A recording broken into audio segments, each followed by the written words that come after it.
This episode is brought to you by Mithra, more specifically, God of Gears by Raven Diamond. So, I'll repeat that again. God of Gears. It's awesome steampunk, spellpunk, psychedelic fantasy that I think everyone would like to check out, especially if you like any of the things that was just listed. It's all about a poor repairman who's going through the most as he is caught in the war between machines and magic and the crazy stuff that happens with that. But more than anything else, let's talk about these lore cards, these juicy little tidbits that let you in on the world, something that Mythro does, and specifically Gods of Gears has several pretty good ones. These lore cards will tell you everything about characters, locations, beasts, anything that you need to know about the story you're reading. And this applies for any story, honestly, on Mythro, but God of Gears is one of my personal favorites anyway, because I like reading it. So, hashtag sponsorship, that's how it works. More than anything else, though, let's talk about the way you can get into reading this. Obviously, you have to go download the My Thrill app. But more than anything else, what you need to know is that there are over 60 episodes to binge of God of Gears currently, and more on the way with releases coming every Tuesday and Friday. 9 free episodes, including daily tickets that unlock everything up except the most recent 5 chapters. So you can get up to, as far as possible. And then, give a little support if you want to the author, dear Raven over here. But by all means, guys, go check this out for sure. You'll have a good time. And I think that'll do it. And with that, we will let you guys get back to the show. Later.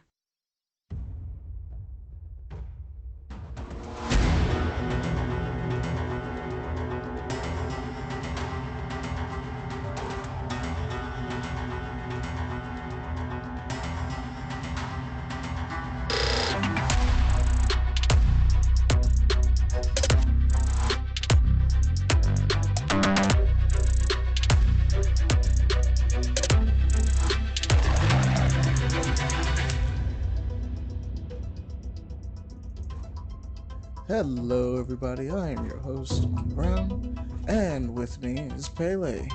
Yo. Two of us are rocking it together. Duo this time around. Mm-hmm. This normally would have been a minisode, but to be honest, we have a crap ton on this list alone. Yeah. So Surprisingly, very, filled this week in terms of entertainment. yeah, even though it didn't feel like it was. No, I know the Game Awards is coming up soon, but beyond that, that's like upcoming.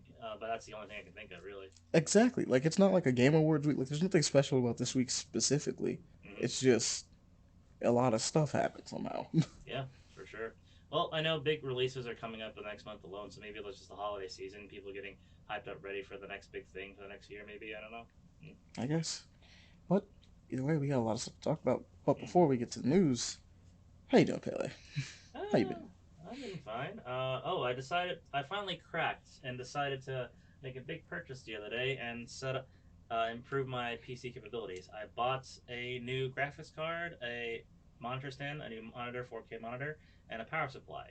Until about $1,300. So I'm not happy about the price, but you know what? I'm finally capable of running games I've been wanting to play for a good while because I'm finally able to play Steel Rising, a game Ahmani bought me way back. I couldn't run because it ran like shit. And also recently, Darktide. Me and him and a few others have been playing that quite a bit. Oh yeah, Darktide's been kind of fun. Mm-hmm. The pre-order beta has been kind of interesting. Although Yes. obviously it's has some issues running. Mm-hmm. I've had some crashes so far, and you on your current card it was running at or your original card was running at what, 10 frames? 10 frames a second on the lowest possible settings, lagging like a motherfucker. It was intolerable, but I still got through it because I still like killing heretics and playing with my friends. Because it's still a great game. I just was running in potato mode and it was just chugging along. Well, luckily now you can actually play it in not potato mode and have it maybe crash on you. Yeah, a lot of screen tearing for it though. You had a lot of screen tearing for yours. Me was just like lag. It was like insane. But either way, Darktide is fun, from what we could tell, despite those things. Pele obviously having the worst of those issues, clearly. Half of it I think And is because somehow my still managed to have fun. yeah, half of it I think was because of my graphics card. The other half I think is just because it's still in beta, so it's not optimized yet. So that's my It's assumption. true. But at least on my end, I know I will be fine when the game fully launches, and I really cannot wait.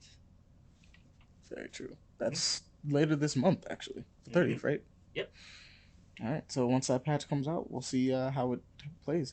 Well, this is kind of the point of the beta, anyway, is to kind of get a feel for like what they need to improve. Mm-hmm. And apparently, it's been greatly improved since before that. Yeah, there was a Mine's closed beta. Yeah, made quite a few improvements during the closed beta. I didn't get to play it then, but I've heard that's been improved quite a bit. In fact, all the problems I had with it was I had a server issue, I had a crash, and there was a decent amount of screen tearing whenever I turned the camera. But besides that, I mean, everything else was it ran pretty smoothly. Mm-hmm. Some improvements still need to be done, but hey, it's still work in progress, obviously. That's true. Um, I believe Pele, what are you playing as again? I am Because a I'm a zealot. psyker. Yes, I am a zealot currently. You can make up to any character you want. This time, unlike the previous entries of Warhammer Vermintide 1 and 2, instead of five preset characters with some change of abilities, you actually get to make your own character per class from background stories, uh, tasks, upbringing, all that such, and even personality. So you can actually make it more fitting to your liking to however you want. You can play as a psyker, which essentially is a mage of the group where you can blow enemies' minds up with psychic abilities. The zealot, which is Mm-hmm. a priest who goes heavy on the melee front. The veteran sharpshooter, which is the general combat military man, and the ogre, which is just this hulking mass of a mutated human being that literally can act as a tank and ram through crowds of enemies. It's insane. Honestly, in this one we find that like well enemies shoot back more, but you also get to shoot at enemies too. So Mm-hmm. Unlike the previous Vermintide one, this one has a lot more focus on range combat with everyone having guns. And guns, I do mean variety of them, from shotguns, pistols, and even laser guns, which are called las guns in the lore of 40k. I won't get into too much lore details because that is going to take me forever. based on how much we played, would you say that like this one is harder or like easier than Vermintide? Well, at Um, least Vermintide 2, because I know we played a ton of Vermintide 2. Yeah, I would say it's a little more difficult because I still had some challenge on the base difficulty, the first one's edition. But me and Aaron actually ended up playing the second and the third one. Third one we got our asses handed to us, and the second one was actually like it ramps up the challenge a little bit more, but nothing too brutal. So it was still better, as well as it gave you a lot more credits for you can get more weapons. Also, level 5 of money is when you finally get some drip. Okay, fair enough. Because I need some drip. Mm-hmm. I need some drip. But what else you been messing around with besides that? Currently playing on my Steam Deck at the moment, playing the Ascent. I thought this was a tactics game. Nope, it's a top-down shooter. It's a twin stick top-down shooter. It's cooperative, has cooperative capabilities. Like, oh, dope! This is pretty cool. Very cyberpunk, grungy-esque abilities with some RPG mechanics involved, but it's really dope. I will say this because it's still a top-down twin stick shooter. The melee focus is a little janky because you gotta still aim in the right general direction when you're making your swings. Like, and people can literally swing past you in a moment's notice. Like, fuck. Dang, Yeah, it's a little janky, but I like it so far. that's fair. Mm-hmm. Anything else? Besides that, nothing too much. My week has been pretty chill. I'm just really happy I finally got a better graphics card for once. I've been bitching and moaning about that for a long time now. Yeah, you have mentioned that you needed one for a good minute, so Mm-hmm. it's actually kind of good to hear that you finally got your upgrade. Yes, and I can't wait. Great What's benefits the on first thing you're gonna play with it? I mean, I know like we're Darktide. gonna probably Yeah, play Darktide next, but like, what's the first Cyberpunk. thing you're gonna play like on your? Okay, Cyberpunk. You want to play Yes, Cyberpunk, really? yeah. Because I know my 1050 cannot handle that fucking game. Okay, so this is gonna be your way of just testing it out. Yeah, pretty much like the heavy hitter for it. Also, still rising because I know I couldn't get that to run before I had my old graphics card, so I know it's hopefully gonna run better come this way. But oh yeah, and Call of Duty because Call of Duty is gonna make it look so fucking pretty. So nothing else you've been watching and checking out or reading? Yes. You're probably gonna mention bring it up on when it came to your turn, but I might as well bring it up as well. I also read the Skullgirls webcomic. Okay, yeah. I Yeah. started reading the Skullgirls one as well. Yeah. That is definitely on my list. I did not expect that honestly. Like Skullgirls of all things have turned into a webcomic. It's kind of perfect for one, but I was amazed that it took them. Well, if they were gonna do it, it took them this long, and then on top of that, it's like it just kind of works. Yeah, You know because what I to mean? be Like as honest, you're reading I through it. love Skullgirls. Don't get me wrong, but it's like way, way after like the initial hype of the game. You Oh know? yeah, for sure. Well, then again, Skullgirls is currently having a resurgence. Anyway, they're getting DLC characters, Yeah, that's so true. we're currently waiting on Black Dahlia to come out. Which is part of the season pass coming out sometime next year, right? I think. The season pass is already out because any of the stars is out. Uh, Parasol's little sister, Umbrella is Umbrella. out, Okay. Umbrella. Okay. So and we're waiting. She Black Dahlia is the third character in I think a season pass of 4. okay. No idea who the last one's gonna be. I kind of hope it's Panzerfaust. That'd be cool. We'll see more Panzer Rust. Maybe it's the character that's introduced only in the webcomic, depending on how closely tied the webcomic is to the development of the game. I think it probably is pretty closely developed to it. I mean, considering that like based on the first one, it goes and lists each of the Skullgirls that happened before Mm-hmm. and things of that nature, which is kind of cool. I think that's really interesting Yeah. by default. It's only 3 episodes. It's only 3 episodes in on the webcomic, but like it introduces the lore more so, and hopefully, like what our mutual friend Jones was saying as well. Like hopefully they explain the story a little more coherently this time around. I did. I don't. I got the story for a bit, like, but it falls into the caveat of like old school fighting games where the story is Yeah, kind it of kind just of told. shifts depending where you go or who Yeah, you're playing as. and depending on what ending you get, it may end up being like, oh, this you get the continuation of this character's story from this ending, but you must play through like, but what's the order exactly? Yeah, it's kind of weird because, like, for instance, perfect example being Big Bang and Peacock. Mm-hmm. For instance, their endings are like intrinsically tied. Like their story is tied because Big Bang is looking for her, Yep. and depending on which ending you go with, like the person that destroys the skull heart and kind of does what needs to be done changes, but like those two characters are directly connected. They both appear in each other's stories in order to help out, so it's like weird. Mm-hmm. It Apparently, if I'm not mistaken, Double's ending explains it as like it's all multiverse stuff, pretty much. mm. I mean, Like they're that's all possible. yeah, but that seems like a bit of a cop out because that wouldn't work narratively wise if you do the webcomic now, though. Yeah, because the deal with the Double's ending is I think it's like they look at like the gods of their world for a second, and they're Mm-hmm. like, yeah, look at all these possibilities and things like that, pretty much. But like there is a canon through line, which I guess is what the webcomic is covering, because events do happen, and like the way the story is set up, certain people are supposed to just meet each other during it, like regardless. Mm-hmm. Except for Eliza. Eliza's story cannot happen. No, no, absolutely not.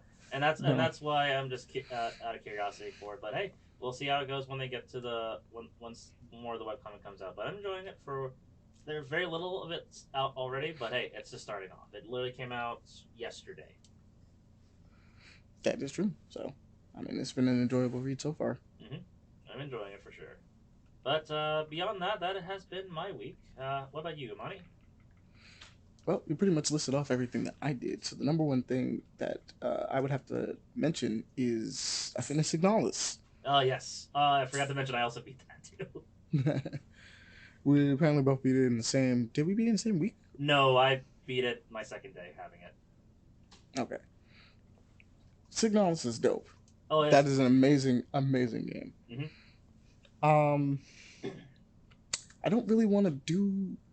The other The ending. two of us could do a spoiler cast for it, but I don't really want to spoil it in any Yeah, way. I'll give it a little bit longer time frame if we want to consider doing a spoiler cast because the game is still kind of fresh. Yeah, it's definitely like a 10 out of 10. Mm-hmm. To me, at least. For survival horror, it's definitely a good atmospheric elements to it. I will definitely say it feels if you're like a Resident Evil Silent Hill fan, it covers all the itches like classic Resident Evil with some tank controls, 6 item inventory management system, and the map system, but for Silent Hill vibes, it gets really like personal and very eldritch pretty fast.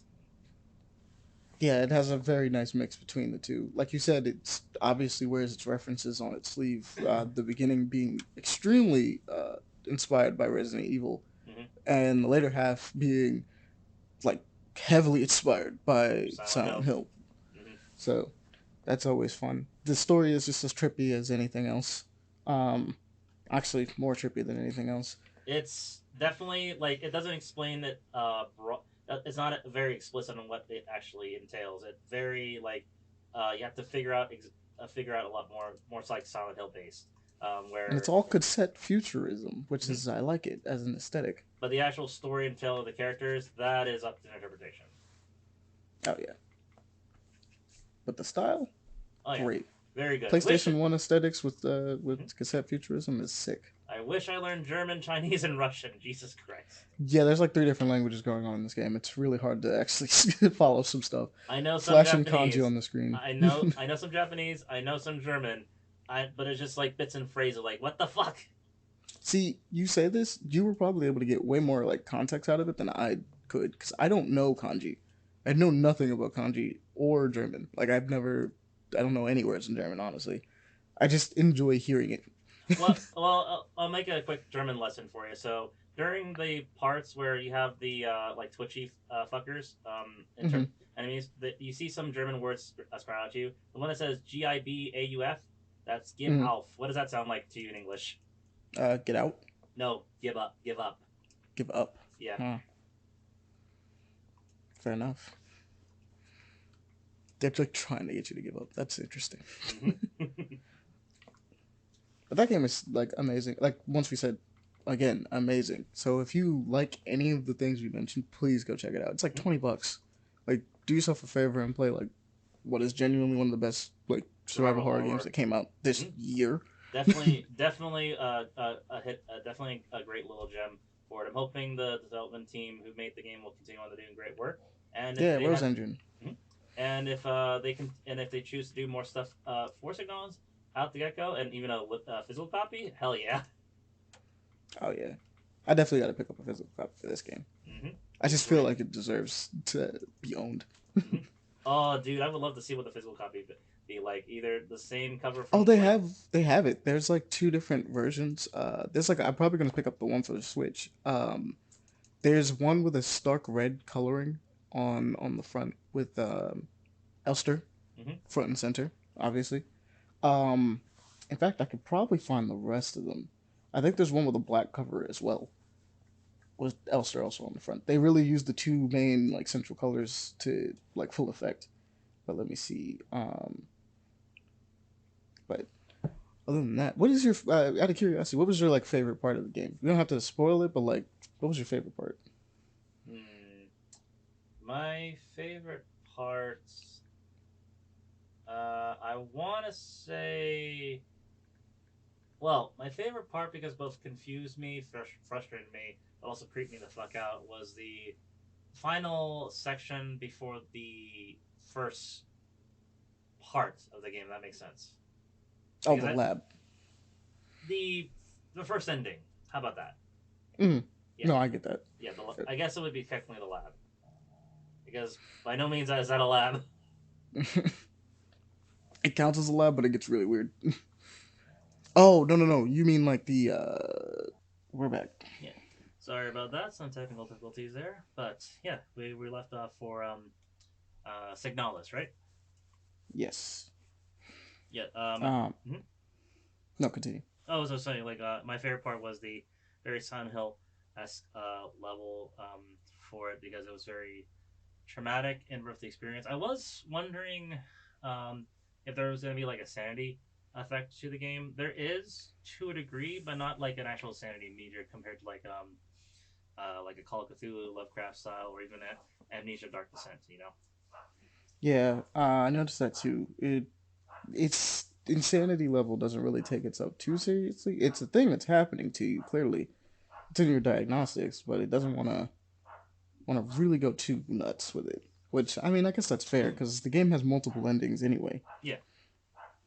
So I mean, might as well stick with what you're already doing. And maybe it, I mean, to be fair, it does take, like we said, it's inspired by Silent Hill 2 and Hmm. has many different triggers to trigger the different endings, much like, I don't know if they're as obtuse as Silent Hill 2's are, but, they're Yeah, not really, it's like, they're based on what you do in the game and how you do things as opposed to, yeah. anything else. What Um, ending did you get anyway? I got the second one, the memory ending. Okay, In because mhm, you were there when I finished. I got the promise ending, promise ending. which is quote unquote the good ending.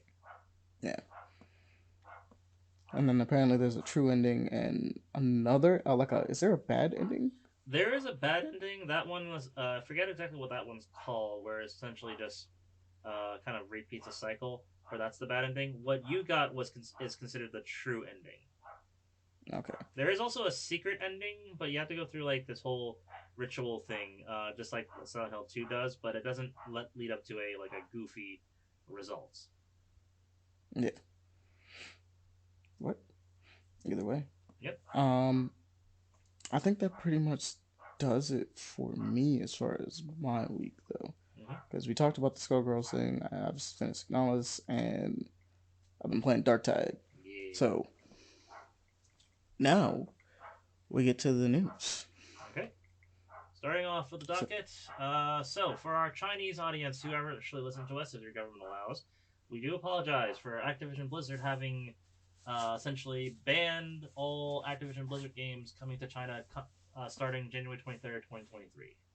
for some reason, The reasoning, according to the news report we saw, is that NetEase, Activision Blizzard's partnership with NetEase, the Chinese broadcasting company that produces the games in China, Mhm. ends by that date. So, and they have not decided to renew them according to the contract. And because of that, all current versions Activision Blizzard games in China are now completely out until Activision Blizzard gets another contract deal with NetEase again or a different company. China's kind of out of luck of Call of Duty and Overwatch for a little while. which is kind of crazy because it's like, wow, they really just decided to just let that money go. But you Apparently, know, yeah. It's also kind of ironic because, and this is mainly speculation from our other friends who thought about it, especially Aaron. The current UI for Call of Duty, which is abhorred by a lot of the Western oh yeah, audiences, it's abysmal. mhm, was apparently designed in favor for the Chinese audience, which is ironic as shit. Now they can't even play it. Nope. Oh, that's funny. That's real funny. Well, that's Activision there. So like, until they get their shit together, Chinese audience are gonna have yeah, yeah, They're gonna have a rough time. stuff. Thank you. Yeah, the Chinese audience are gonna have a rough time with Activision Blizzard stuff for a little while regarding that. So we do apologize for it. Hopefully things get resolved again, and you can join us nerfing noobs left and right once and more. Probably, sort of, kind of. By Yeah. that point, you guys would be the noobs, though. But you know. Yeah. You'll know if quicker than we do, but hopefully things just resolve faster for you guys. That's all. All right. Mhm. What else we got? So next on the docket we have Inside, which is a really intriguing film. From what I see from the trailer, it's a film with Willem Dafoe, one of my favorite Hollywood actors, and he's an art thief who goes into this apartment trying to steal art. Has a very state of the art security system, and he essentially becomes trapped in there for God knows how long, and slowly goes insane. Like, you know what? I'm already intrigued, and I'm already liking it because it essentially is all Willem Dafoe's acting going insane in this apartment where he can't have any food, water, anything of sorts. Like, interesting. This is really creepy and really cool. It did look. It was a pretty, like, I guess. Well, I guess I'll just use the same word that you did. Intriguing movie. Mm-hmm. I was looking at it, definitely being like, okay, all right, I'm down for William Defoe going insane again. Those are always fun. he's often He plays does a good job, insane characters. Yeah.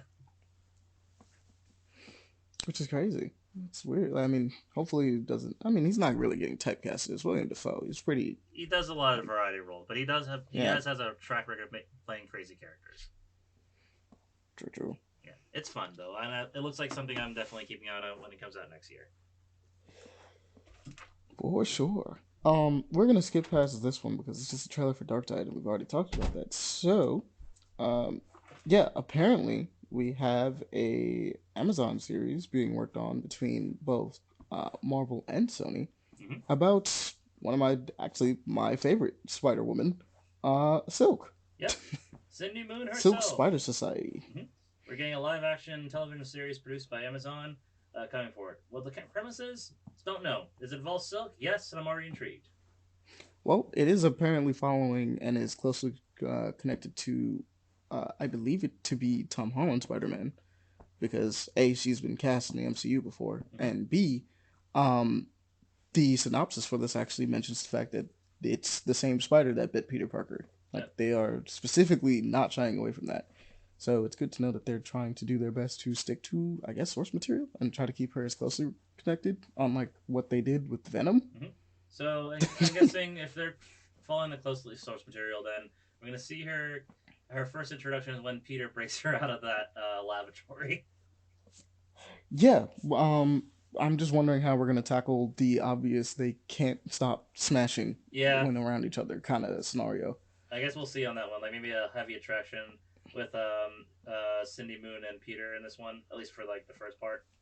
Yeah, they probably just won't go as explicit, but just the idea of like I don't know what to do around you. Mm-hmm. Well, since I know this is from Amazon and this is decided through freaking Sony and Amazon in this one, not no Disney's involved with this. No, So Marvel is actually Marvel's involved. involvement. It's I'm not sure about mm, Disney's though. Like how much is going to tie with the MCU though? that's what I'm saying. I'm pretty sure it's connected directly to Tom Holland Spider Man, Okay. which means it would be directly connected to the MCU. But we'll see as it comes out. But Mm-hmm.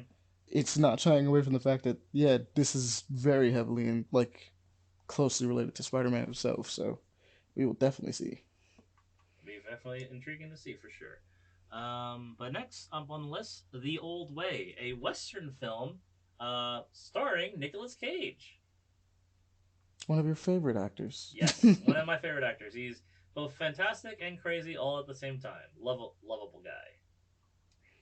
He's been in a lot of bad movies. He's also been in a A lot lot of of good good movies. movies. Yep, it's usually So one of it's his, really weird. It's a strange track record for this very. strange man. But he's done great stuff, and I love him for his great stuff for it all alone. So here's hoping he can carry it well with the next entry with this one. But I'm already intrigued because it's a revenge Western film with Nicolas Cage at the helm. Like I'm already down. I'm already down. Did you ever get to watch the last one he was in? He was in something really interesting before. I Not watched. Man after Mandy though. Yeah, no, I watched Willy's Wonderland. That one was Okay, fun. that was the one. Because Yeah. I remember us talking about it on the podcast, but I couldn't remember what it was. Mm-hmm. How Willy's. was that? That was fun. He doesn't talk though in that film. I'll let you know about that. For real? So it's supposed to Huh. be like a FNAF kind of spoof where it's killer animatronics and everything, but he plays a mute helper inside this abandoned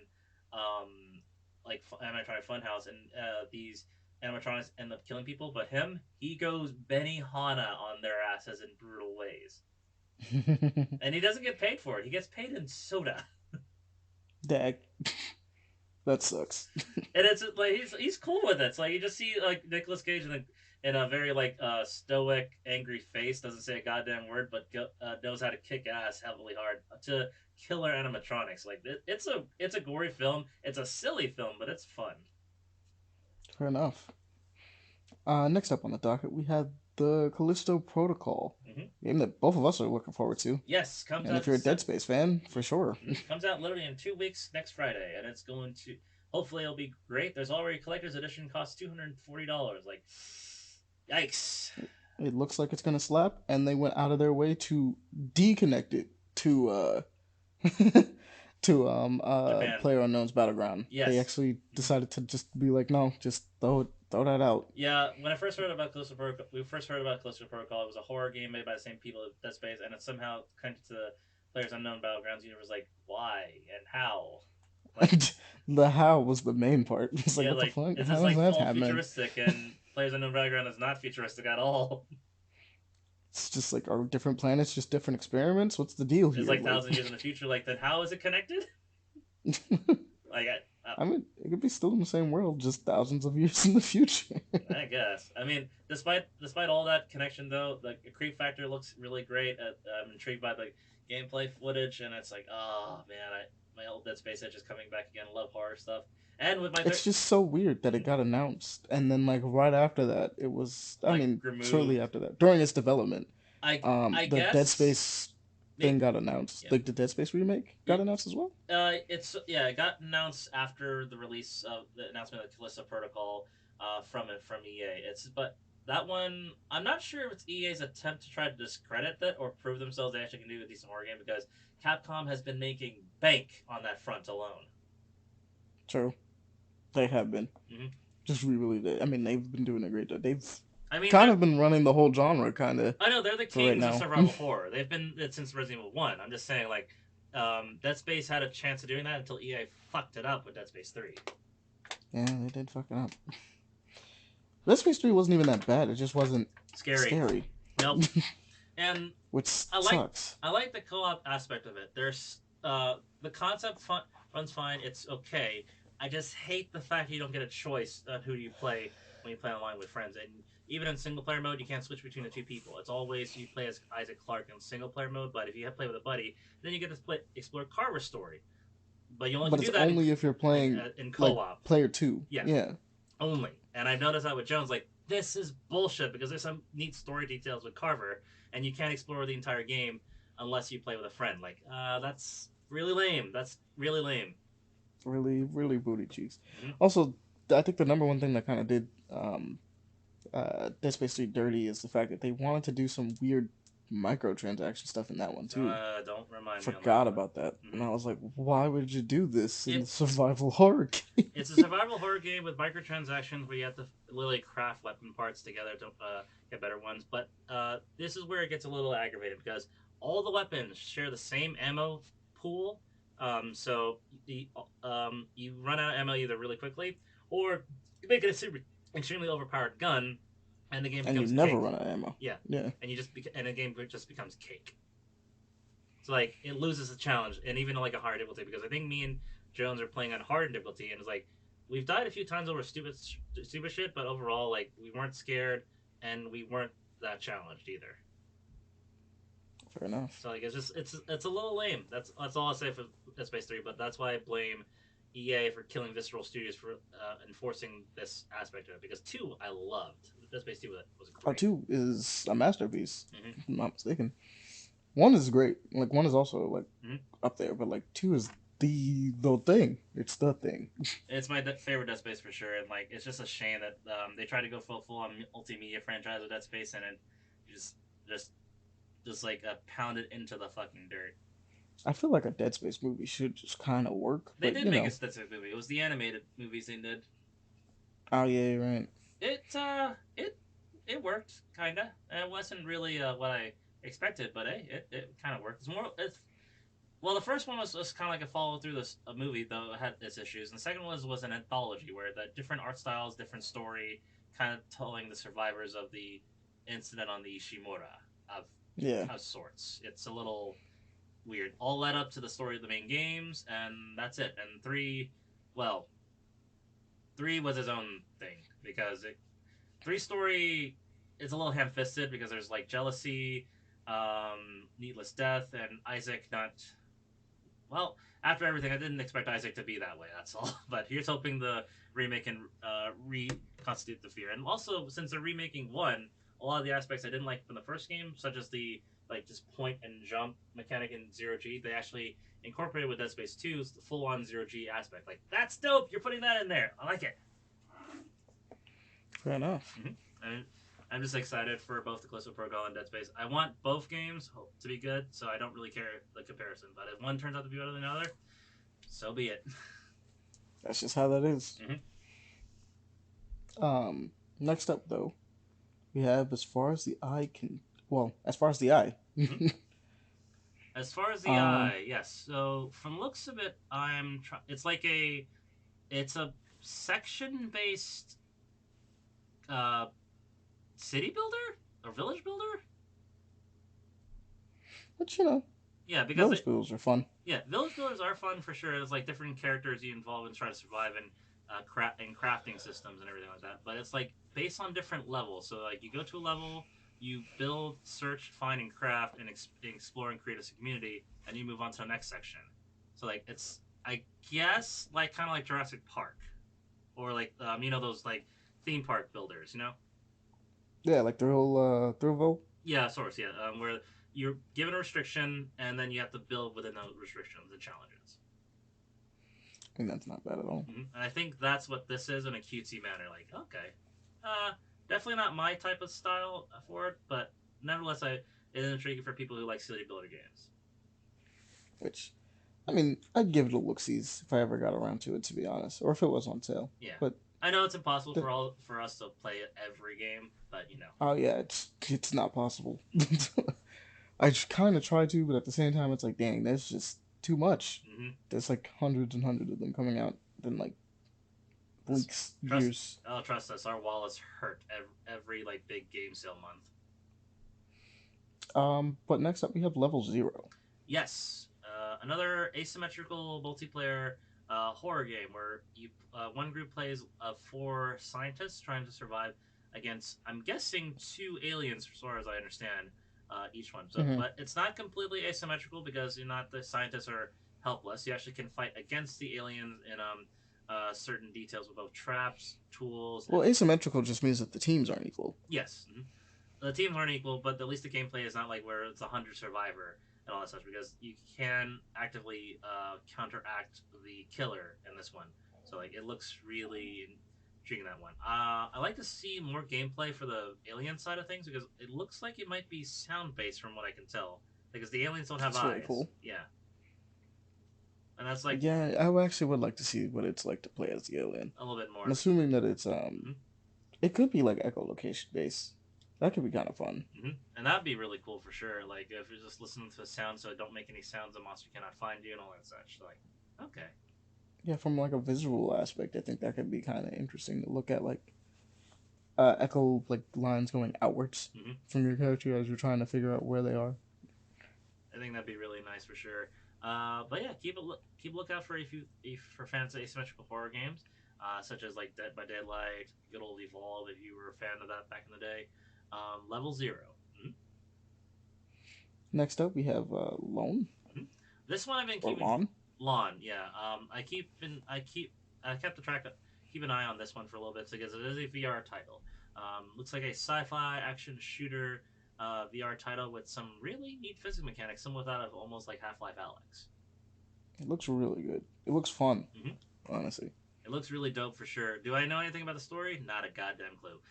Not a bit. No, it just looks like a fun game in terms of gameplay concept. It's just like in a sci-fi-esque world. Like, yeah, this looks dope. I just can't wait to try it out. And with the new graphics card, sorry, I'm gonna be talking about that all fucking night.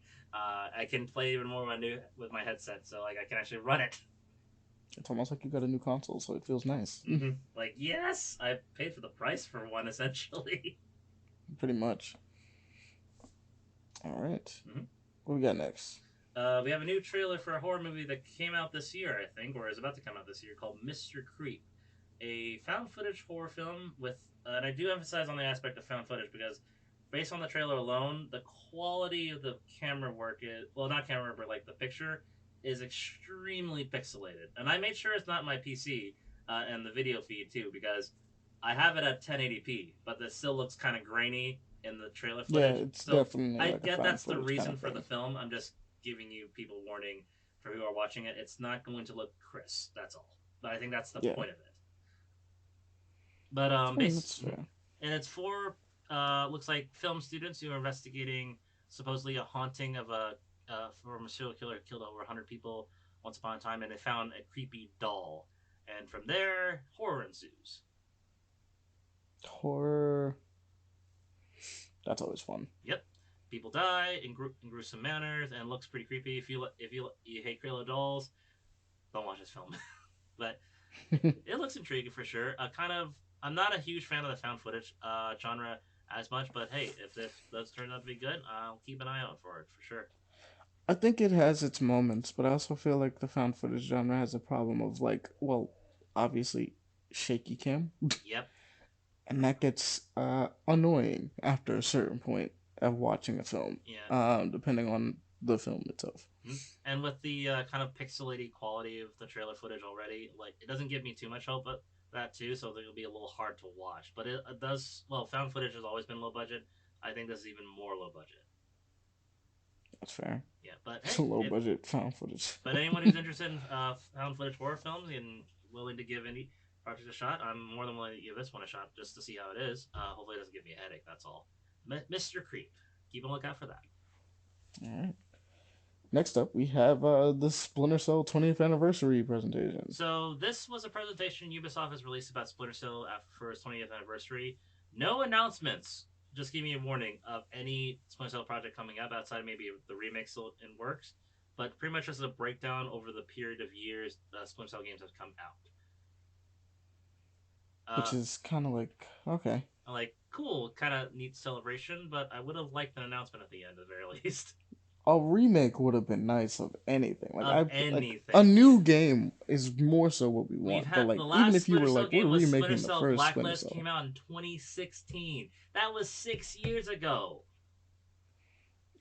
like even if you were like bump it, we're just remaking the first Splinter Cell game. Bet that'd be nice. Like Give us any some, or re-releasing it like with or remastering yeah, anything. give details of the remake for God's sake. Anything for like the Splinter Cell. A remaster would be nice. Yeah, or Just the ability to play it. or maybe have re-release all the games on Steam again because that would have been cool too. Or a collection. That also would have been nice. That would have been cool, yeah. Because Chaos Theory was really fun when I played it back on the 360. Not sure if you Literally played anything. many Splinter Cell games when you had them, Ahmani. Nah, but I grew up watching the Spy versus Merc stuff Mm-hmm. with the Splinter Cell games, and those were always fun to watch. I always wanted to play them. I just never got around to buying them. Splinter Cell games were always really cool. They were always on my radar, just never got a chance to get to them. Yeah, I hear you. But next up, a game that was definitely on my radar, Crisis Core Final Fantasy VII Reunion. Ah, man, it's like just seeing because I knew that since spoilers for fans who have yet to play Final Fantasy VII remake, they changed quite a bit in the story. I was hoping this one they were gonna add some more stuff to it. It does seem to be mostly just a full-on remaster of the original Crisis Core, but I'm interested in what they might change as well in terms of narrative-wise because they changed quite a bit of it in the remake. Well, apparently there's some stuff coming on, but they really want you to be able to play Reunion, Mm-hmm. and there's no way to play Reunion. Well, I say Reunion, Crisis Core, Yeah, because there's no way to play Crisis Core except on the PSP. besides a PSP. Mm-hmm. And I will say this: they did comparison footage of the original PSP to the remastered image. Like, I have forgotten how pixely the PSP was. Well, yeah, and it wasn't like a 1080p screen at the time. It was like what? 240? No. 480, I would say. 40 at best, or Probably 720. 480. Yeah, but yeah, like I didn't see that when I was a kid, but then again, I was a kid, and I played the entirety of Crisis Core, and that was dope. So I cannot wait to play this on my PS5, or my PC if it comes out on PC soon too. There are tons of resolutions that are technically like too blocky when you look at it now, and I'm like, that doesn't even make sense. Nope. Like, there's no way we were playing games on this. Like, not even like best way to describe it is if you look at I think it's like maybe not 720 or maybe it's 720 on your PC. Mm-hmm. Just to look at it, it's like you'll see it be extremely blocky, and you're like, no, games didn't look this bad. Like that's not even my memory trying to bug me. They just didn't look like this. Like if you watch a video, Yeah. right? It's like, no, that's not what I was looking at on a TV. No, it didn't look this bad. It didn't. I don't remember it looking this. I was like, this I bad. was able to make out distinct details, Mm-hmm. just maybe not every detail. But Yeah. yeah, this is a feature trailer, so this just goes through everything that this one's adding. Adding What's the thing that stood out to you the most, probably? new gameplay features mechanics because apparently they improved the combat quite a bit in this version of the games. Like, ooh, I wonder how improved you did one because Apparently, they're making it more along the lines of the Seven. remake Yeah, the of Seven remake. Seven remake. So if that's the Which- case, I mean, like which- that's That's great. Yeah, which to be fair, the original Crisis Core was the predecessor to the hack and slash element because they followed more Kingdom Hearts aspect before they decided to go on full Final Fantasy 15 style on it with that one Mm. because you actually can run around in mid combat slashing anybody's enemies and dodge rolling. I actually pulled a Dark Souls mechanic a little bit for it, so I was able to time my dodge rolls excellently and hit kill enemy bosses 3 times my level early on in the game. Oh yeah, because if you do, I think if you can do like a perfect dodge into a counter slash, Yep. and it does a lot more damage. And I'm Mm-hmm. like, oh wow. And I got extremely lucky on the summonings because every time I summon Ifrit, I usually get like super super lucky and like he just fucks shits up, man. I think the one I always got for like a long period of time was Sephiroth. I would always get his. So his summon was always like it's Octo Slash or whatever, and Mm-hmm. I was like, or Octo Slash, and I was like, how? I would be fine with it because it looked cool as a kid, but at the same time, I'm like, man, I know there's like other people's stuff in here. Like, I was like, I see the chart. There's like a ton of people. But right off the heels of that, we have Marvel Studios apparently canceling a Spider-Man series project. Yes. The animated series, I believe, right? The Yep. one that they were gonna make Yeah. So the news freshman not year. official fully yet, but it's speculated that the Marvel Studios might end up canceling the animated Spider-Man Disney Plus series freshman year. I hope not. Yeah. It The looked cool. Yeah, it does look. No, we haven't seen too much outside concept art for it, but here's hoping they don't follow through with the cancellation plans. But it depends on how it sees because I think. Um, Actually, I don't even know their sales numbers. It could be the reason why they're canceling it, or maybe Sony's canceling that aspect for it because Sony still technically owns the rights to producing anything Spider-Man related TV wise, unless they're legally allowed to do it. Because I know Disney did make the Marvel Spider-Man TV show. For the longest time, Sony had kept that rights. True. I don't know. Freshman year looked really nice. I Mm-hmm. actually really liked a lot of the concept arts and stuff like that they had. And apparently, it was supposed to go on for like 3 seasons because they have concept art for 3 seasons worth. So Jesus. it's like, well, okay, like that would have been nice to look at, especially since I think we pick up with him in his senior year. He's in a senior in high school. That would mean freshman Yeah, year in college. Yeah, in Homecoming. yeah, So in homecoming. No, no, yeah, no, junior year because there's prom in homecoming. true. I mean, yeah, Homecoming has prom, and then they have their senior trip. Well, he got blipped, then senior trip. Okay, yeah, you're right. Well, I mean, they didn't have an extra year, but they would I have know, been the but senior trip. that's the events because during because he gets flipped, 5 years pass, and they have to kind of redo the year, quote unquote, according to them, and then they finally graduate in No Way Home. So he probably would have got his costume properly in the third season. Is what I'm Possibly. guessing. Um, well, the official like the Spider-Man look you got first season because this would follow if this follows from the movie MCU, it would follow the moment where he gets Spider powers, which he said he was only Spider-Man for going on 6 months. Which is weird because it's freshman year. I guess that's why they might actually be like thinking Freshman about year in canceling it. college is my guess. No, because the suit's his proto suit. His proto suit. It's a proto suit. It's like clearly like a prequel. Then it should be freshman years because he only because the very in Civil War he said They he's mentioned the fact that he has it for 6 months. You're yeah. not wrong. That's why I'm a little confused. Hmm. Unless well, from Civil War to Far From Home, oh no, sorry, Homecoming. Unless several years have passed since then, I guess. I don't know. I guess it would have been like a full. I guess it's a full year I from. yeah, from Civil War to Homecoming is my guess. Yeah. I guess within those 6 months, you could have had like his freshman year, and then yeah, not really. It doesn't really work itself out, does it? No, the timeline is a little bit weird, but that's Mathematically, it doesn't work itself out. well, it could be just a multiverse thing because they could that could be the excuse because they've been using that for a lot of things recently. True.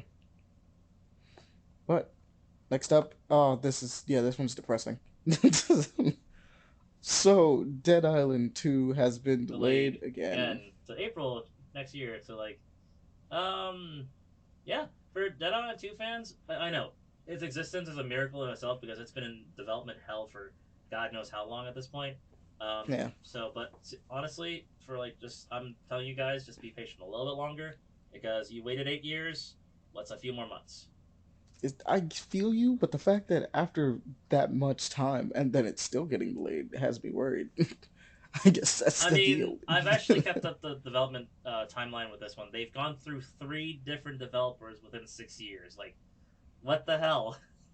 It's like, what is wrong with this game? Why is it cursed? The first time the developer that I was tied to, and I actually got excited about it, was because Jaeger Studios, the same people who did Spec Ops: The Line, and Oh then yeah, that could have been really good. yeah, and then it got switched over like to a developer studio that I'm not too familiar with. Like, oh, okay, well, hopefully they did good. And I got switched again. It's like, oh, okay, now I'm a little worried because you And know at what? this Another point, game did that. Crackdown 3. oh man, damn. I did like playing Crackdown 3, but that's just because playing Crackdown is kind of just fun. Mm-hmm. But I definitely didn't finish that game, so I mean, Nope. there's that. Here's But here's hoping the game's great. It looks fun. Don't get me wrong, and hopefully it breaks my fears. But honestly, just based on its history, I don't have a whole lot of faith. That's all. nope. All right. But next up, we got Elemental. Yes, Pixar's next is it Pixar? I think I saw Pixar's logo, right? Let me see. Let's take a little look. It's Disney. It is Disney. It It is is Disney Disney. Pixar. This is a bit okay. So this Disney Pixar's next movie project, following looks like anamorph literally living sentient beings made of literally elements: air, water, earth, and fire. I'm down with this. Yep, like a slice of life movie with people instead of people. It's literally elements coming together, and we get to see our main fire character named Ember get on a board train full of people, full of air, little living clouds, water beings, and earth beings, where there's like plants. So they make little funny kind of joke references where babies wake up from potted plants, such as like mandrakes. Like that's kind of cute. So it's a neat design. Reminds you a lot of Zootopia with the city design. Like, ooh, okay, I'm intrigued.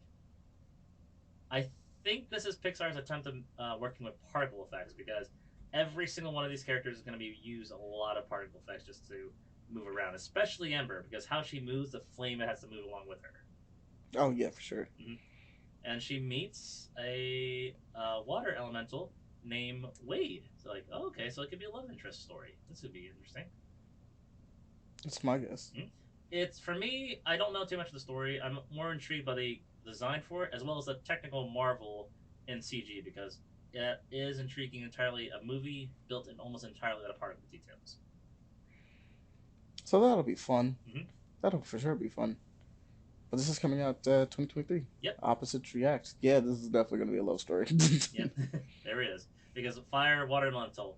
That's causality. Either he's gonna put her out, or she's gonna turn him to steam, or there might be steamy moments in I hate you. it. But All right. moving on.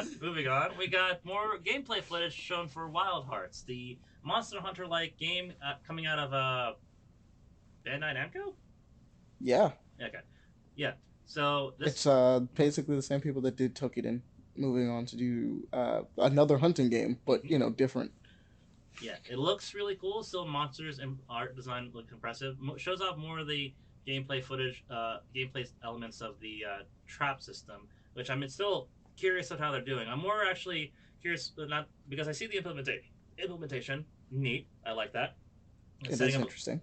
plots, traps, elements allows you to go vertical and all that such. I'm more curious on how they implement with the UI because I still have yet to try Kaiden. So I'm wondering if the UI system is going to be similar to that when it comes to Wild Hearts. That's a good question. Yeah. Because Tokiden's kind of its UI system isn't bad. It's movement wise stuff. It's a little clunky, but it feels good. Like it's a good. It's a good hunting game. Is the best way to describe it. I gotcha. Like it's definitely up there with both God Eater, 3 and Monster Hunter. Yeah. Honestly, I was just curious because I know the traps are going to be a big focus in this Monster Hunting type of like game. I wasn't But sure. Like, yeah, the yeah. traps aren't a big deal, aren't a big thing in Tokiden though. This is definitely an exclusive thing for Well, hearts. this. Yeah, no, that's why I'm thinking like in terms of UI system, how is that going to be implemented in mid combat? Yeah, because it does look like at some point you just kind of like draw out the thing you want, and I'm like, part of me is like, how often are you going to be able to do that in the middle of combat? I mean, I guess you would have to try or get good at it, but you know, Is it going to be like a Fortnite style where you press a button and start building as quick as you can, or you have to literally set it up beforehand? Which is, I get it in I the think hunting it's a aspect. Fortnite style thing, from what I could tell, except for the fact that I don't think the grid is nearly as big.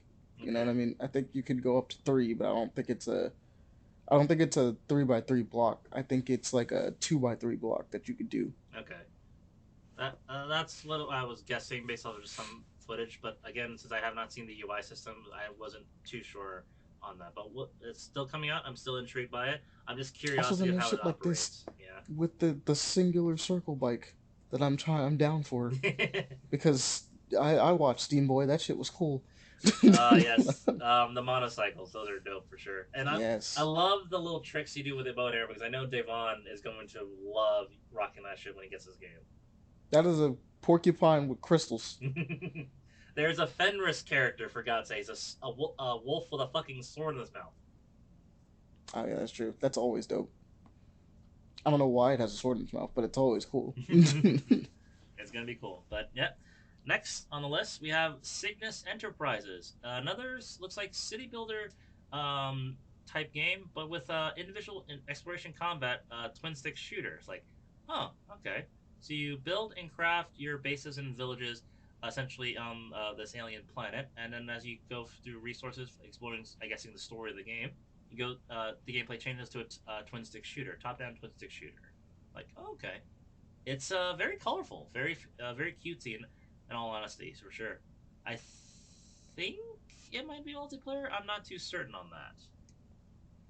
You'd have to check for sure, but I'm not. I'm also not completely sure. But it does remind me of Rift Breakers. Mm-hmm. Rift Breakers is what I'm thinking of, and that game apparently was really good. Mm-hmm. So as long as it keeps up that quality, it's doing the right thing. Oh yeah, for sure. I definitely can see the appeal for it. The twin stick shooting aspect, I think, got me intrigued. Maybe it'll convince me on trying the city building aspect. But hey, it'd be cool because you actually can upgrade your characters a little bit more. So it goes on the XCOM route where you craft and research equipment and make foot the on the foot travel mechanics a little bit better as you go through. So you do have to level up your characters and crafting systems as you go adventure through the alien planets. Like, okay, that could be interesting for sure. But Yeah. mm, that, Plus, I mean, I thought, like I said, always down for a city builder. yeah, Always down. I get it. Yeah, not my personal cup of tea, but yeah, it's. I would not say I would not discredit anybody from trying it for sure, especially if they are already a big fan of the series or at least But genre. next up, Mm-hmm. we have Once Human, which Mm-hmm. this is an interesting one. I feel So like we've seen this game before. We have talked about it before, right? I believe so. To be totally honest, when I saw the logo for Once Human, I was like, is this a tie-in to the Godzilla universe? Because I thought that was a Monarch logo. To be totally honest, I was like, I was But no, confused. then zombies appeared, and it's like probably not. Yeah, zombies and other like weird creatures. Because there's this jellyfish head lady. Like, oh, interesting. Yeah, that one's really cool. Mm-hmm. But I was like, from good design, good design. yeah, it's gameplay footage to a degree. There's still like some cinematic elements along with it. But from what Yeah, there's just strangely it just bounces between the 2. mm-hmm. But from what I'm guessing, based on what it is, and from what I read the description, it is indeed a survival horror online multiplayer game, similar to that where your good old daisies and all such. We fight enemy zombies as well as creatures surviving this one, and constant PvP where people can hunt you down and all that such. So Oh, another so it's like Dead Zone but with zombies. Dead Zone, Daisy, you name it. True, true, true. I'm hoping it's more honestly. I'm hoping it's more like the Dead Zone in I almost call it Divinity. No, Um, what is the Division, name of the game? Division. Division. That's it. I'm hoping it's more like that than like I almost said Fortnite, but you know what I mean. Yeah. Daisy, Rush, all those other survival crafting games Because for sure. Daisy's very I mean, it's it's the first. it Yeah, but it's not like I guess the best way to describe it is like Dead Zone wants you to fight AIs more than they want you to fight other people. Hmm. But like other people are a thing. Yeah. I want this game to be like, nah, we want you to fight like these zombie stuff that's happening here. But if you happen to fight other people, it, it is what it is. Yep. Because like that was the thing in the Dead Zone, you'd end up like teaming up with people for like long periods of time, just because it's like, well, they just happen to be cool with not trying to murder you, and as long as you both are like attacking the same kind of stuff, it's all good. And then someone decides to be a little bitch and try to kill you, and then everyone turns on them, and they're like, well, that guy sucks. Yep. How about you guys? And it's like, nah, we're cool. Yep. But I prefer it to be like that Yeah. more than anything else. But that remains to be seen, as we haven't seen like full on, like straight up just full gameplay details for it, but it's still set to come out as we see for it. So if you guys are interested, and I do recommend if you like big in survival horror games involved survival horror, not so heavy on the emphasis of horror, more like survival crafting stuff. It seems to be. Then keep an eye out for Once Human. Horror themed survival, Yeah, is the best way to describe it. right. Once again, zombies. So we still have to deal with zombies in this one. So, and I know that's kind of done to death in these. And a lot of super mutants though. Yeah. Like it's very obvious that they're doing some crazier things when it comes to like the mutations and what the specials are going to be, Mm-hmm. because it's not going to be the obvious, oh look, it's a charger, it's Oh, it's a a brute. witch, It's a witch. oh it's a like, brute. Yeah, no, they're definitely going for crazier stuff. So there's like a spider chick monster thing in here, and there's like those giant things from GTFO. Yeah, it looks intriguing for the character monster design. I'd like to see how they work into the gameplay for sure. And it looks to be Yeah, like a we even ritual. mentioned the jellyfish lady. I don't even know what she does. She No. just looks like a ghost. All she did like just appears. The main character, follower, the protagonist of the video gets knocked down. You see a friend gets dragged away from invisibly from the tentacle lady. Like, what the fuck? It's just popping off. Yep. But yeah, that's But Once Human. Once Human. Mm-hmm. I will say this though, for the next one, I'm a little bit more intrigued, not just by the art style, but also gameplay direction for Clash Artifacts Same. of Chaos. The art style is a very like cel shaded, crazy, wacky looking design. Kind of reminds me of like early what's the game? What's the art style reminds me of? It said in one of the comments from the video when I watched it. Let's see here. Let me see if they have it on the comments in this one. More than likely they do. I just couldn't remember what they said it because it reminded me of Oh, Xenoclash is what That's they it. said. Yeah, it reminded me of Xenoclash for sure. The art style looks really similar to the Xenoclash, but the gameplay, from what glimpses that I did see, it looks to be a mix of maybe third-person action and then goes into first-person sometimes, because you control this like weird mutated human-looking character protecting this little boy who looks like a kind of black puffball essentially, and he goes and brawls these other people with him with the puffball on his shoulder. Like, whoa, what the fuck? And like, that looks dope. I want to know how this goes because this looks really cool. The world, yeah, is the also... character designs look wild, Mhm. like actually nuts. You have this like honesty. this evil queen who wants to control the puffball because apparently he's cursed, and she's known as Gemini because she has like 2 main heads and 3 little heads surrounding her body. And like, interesting. Okay. But this game does look interesting. I mean, I am interested. Mm-hmm. I'm curious about the gameplay because like that looked dope for the brief For footage I sure. saw. Yeah. It reminds me of yeah, okay, as I'm looking at it again, it's weird. The idea of, because I'm looking at it and for a second it's kind of reminding me of Infinity Blade, even though I know that that's not what's happening here. It's Mhm. probably closer in line with Hellblade Mhm. as far as combat goes. But like you said, it just zooms in the first person. It's almost like Spider-Man Shattered Dimensions randomly. A little bit, yeah.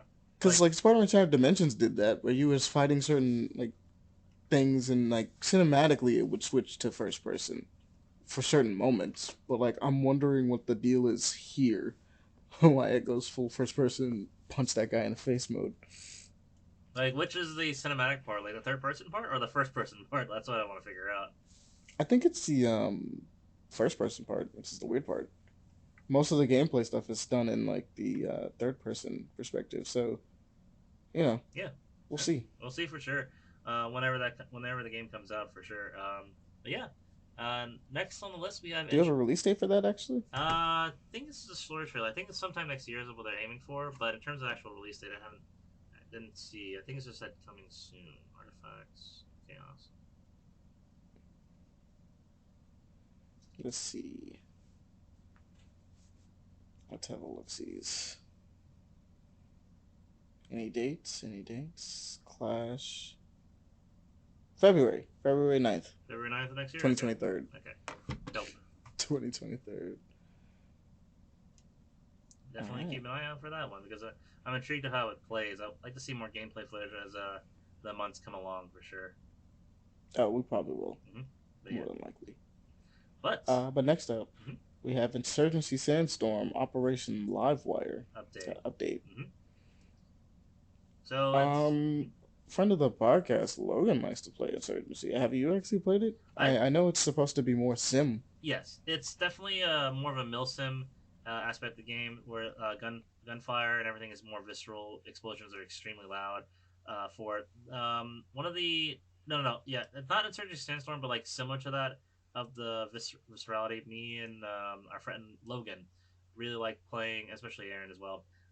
Insurgency Sandstorm, Rising Storm Vietnam, which is similar to that, and that gets pretty brutal because, and we let's to be totally honest, end up saying things we shouldn't have said, um, in accents we shouldn't have said in. It just becomes kind of a unfortunate second nature. So we know how a little bit of what the GIs felt when they attacked in Vietnam, essentially. But Insurgency Sandstorm is a really neat milsim game where it's very visceral, very in your ear. Explosions is loud. It's not like your Call of Duties or Battlefields where it gets like kind of ridiculous. It gets ridiculous in terms of how easy you die and how brutal you die. Yeah, it's just no holds barred on it. I'm Mhm. guessing. It's it gets crazy, but it can be fun for sure. I haven't played Insurgency Sandstorm that much with it, but I did like for what it is. It's big on the milsim factor, as I mentioned earlier. So if you're big into that and you want to be more tactical about it, you can because almost literally every bullet counts. You can die within two hits to the chest, like an actual person.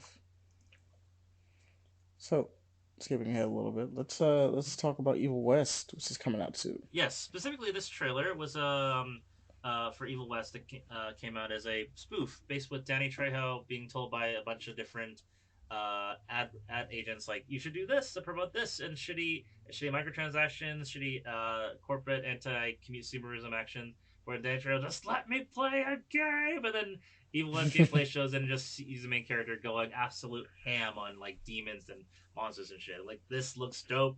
Dan Trejo is promoting it. He's also dope for the game. I'm already excited about it. It comes out in 2 days, Evil West really does come out in 2 days. and It's gonna be kind of crazy. and while we were looking at it through Steam and saw in 2 days, Ahmani mentioned it's co-op. Like, bet I was holding off for a little bit single player. Nope, it's co-op. Like, fine, I'll buy it. Yeah, I remember there being a co-op trailer that came out that we had to look at one point, but I we did not didn't see really get a that chance to. trailer, but now you mention it, like I'm already down. I'm already stoked. Sold. Sold.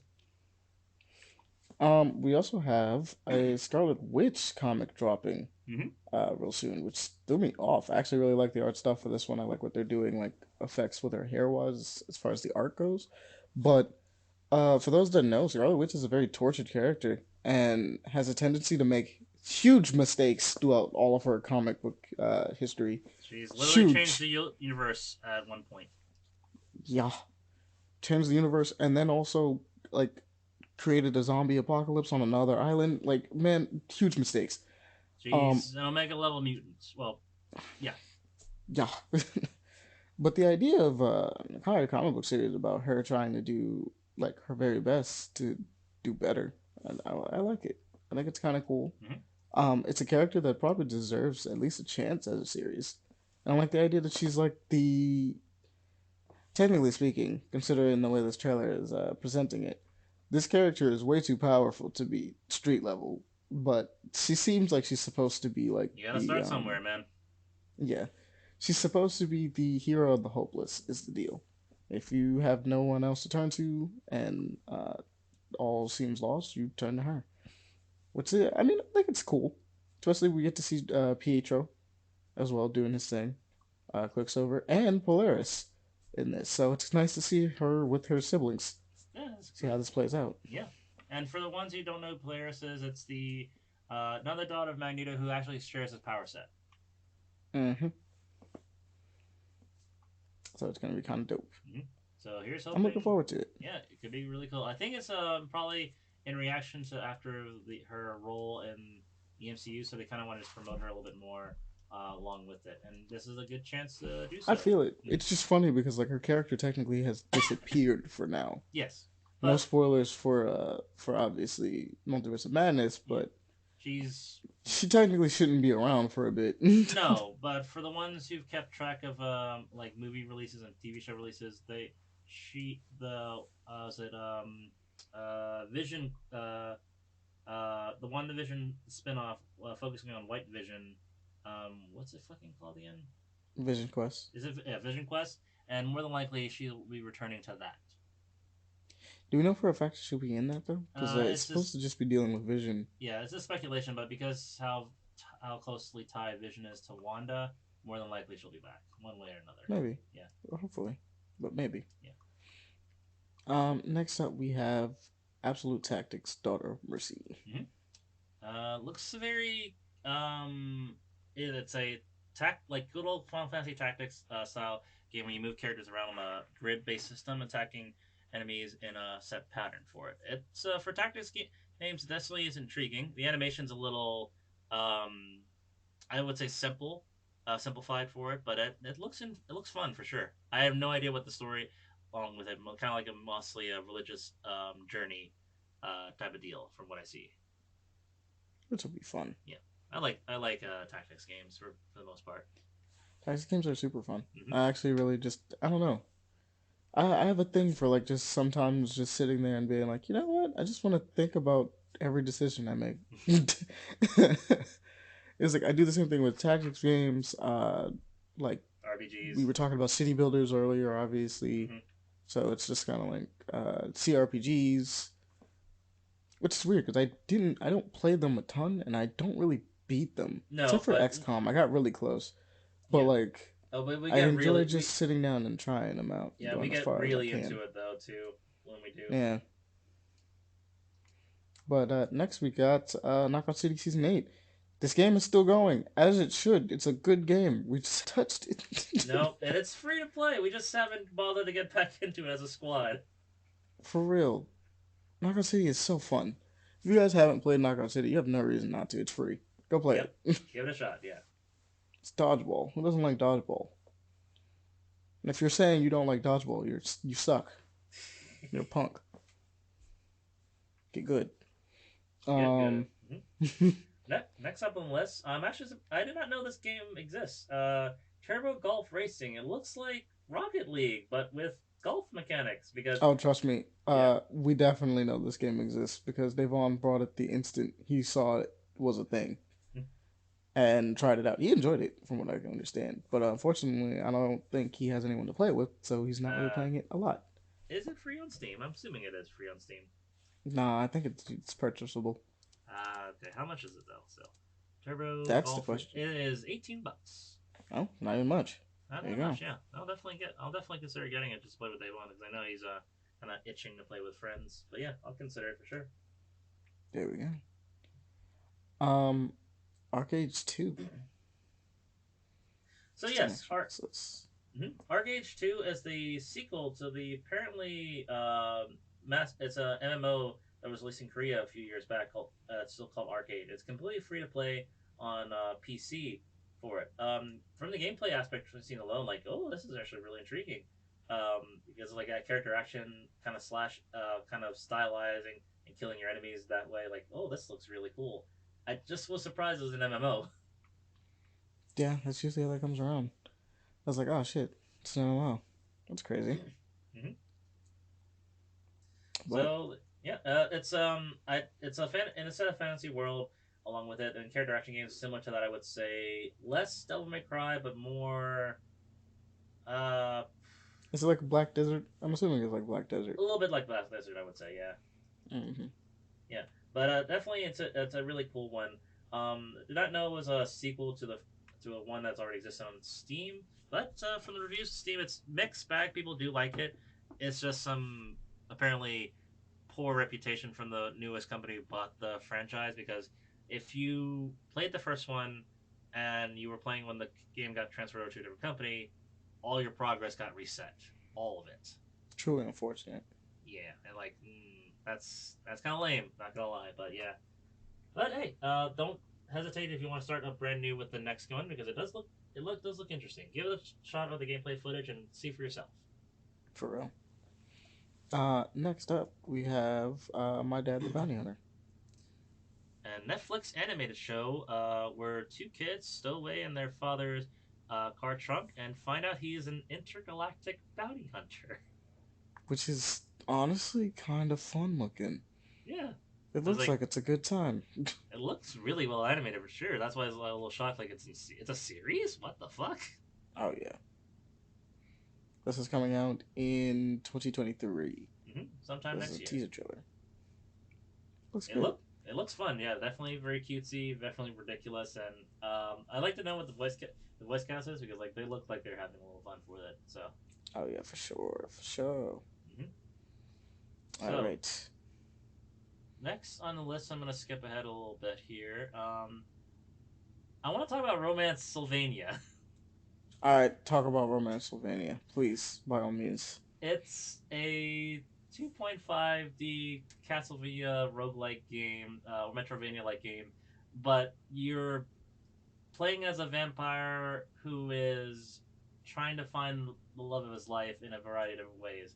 You meet a Cthulhu girl, a um, gender ambiguous snake character, a sexy wolf man, and yeah, you fight and slay monsters similar to Castlevania, but in a pursuit of love, because you play as a very bare chested Dracula character. You got to do it in all the names of love. Yep, it's ridiculous, but the gameplay looks really fun, because I love Metrovania style games for sure. It's just like the romance aspect, like threw me for a loop. Like, huh? Not gonna lie though, I already picked my waifu on that one. I'm picking Cthulhu Head. Of course you are. I was like, I love Cthulhu. Granted though, the sexy wolf, ugh, that was a challenge. Well, next up, we also have sort of the Vagrant, which reminds me of a Vanillaware game, honestly. Mm-hmm. In fact, I'm pretty sure it's not, but it's definitely inspired by their art style at the very least. Because Some, Vanillaware, they be hidden. oh yeah, for sure. Yeah, let me just go back just to make sure. I'm pretty sure Vanillaware has another Rainy Frog, and Dice Skull. Yeah, Nice goal. Okay.